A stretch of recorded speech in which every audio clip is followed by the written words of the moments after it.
Magluluto na tayo. Ayan.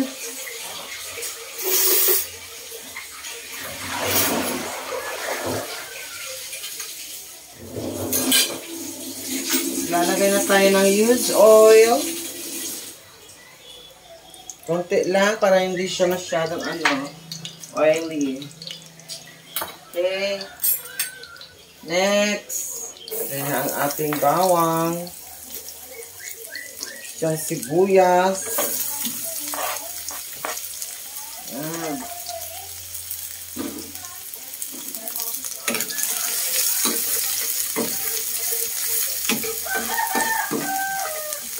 At tapos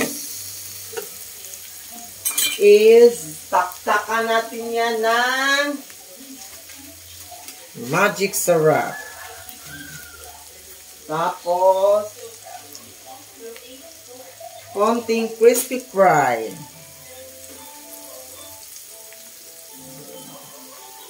Tapos yan, ganyan. Para mas masarap. Okay, next. Lagyan natin ng ating corned beef. Yan.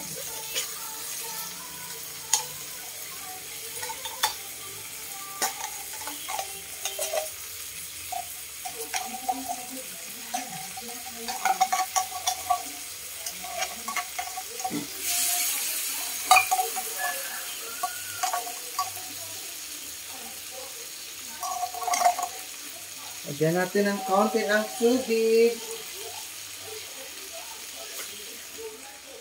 Ayan. Tapos, halu-haluin.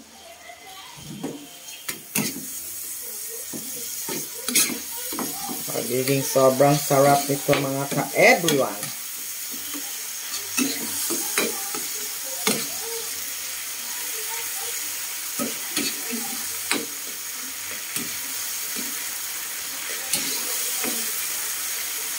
Ayan. Para magiging perfect siya, lagyan natin ng itlog. Isa lang. Tama na yung isa. Tapos i-mix.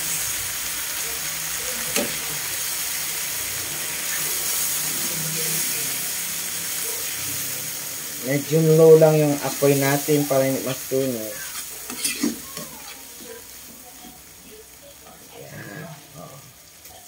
Diba? Perfect yan ngayon.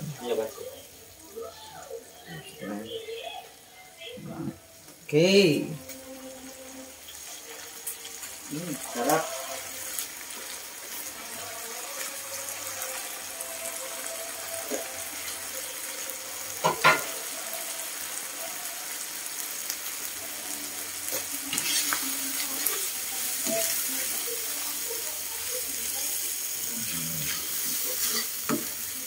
Sarap dito mga ka-everyone.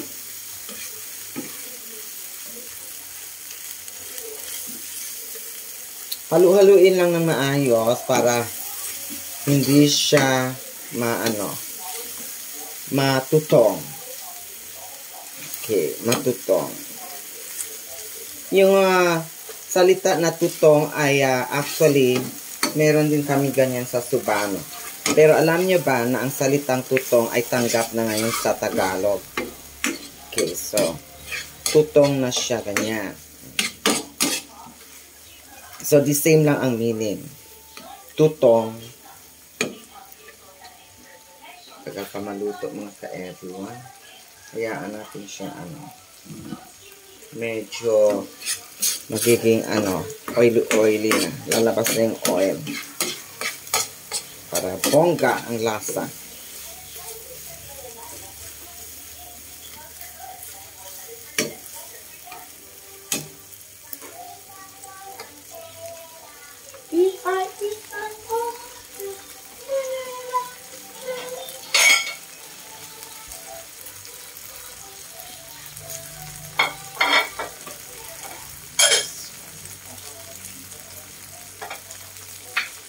Not. Ano? Ako pa dyan.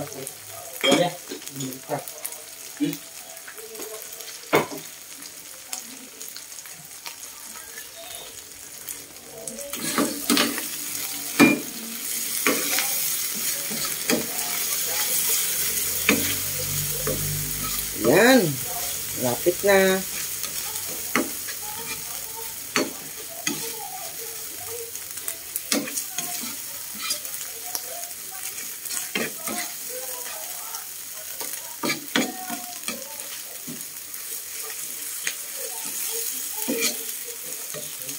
Okay, pwede na yan. Lagay na natin yan sa ating plato. Okay, so ayan, dyan. Ilalagay natin yan dyan.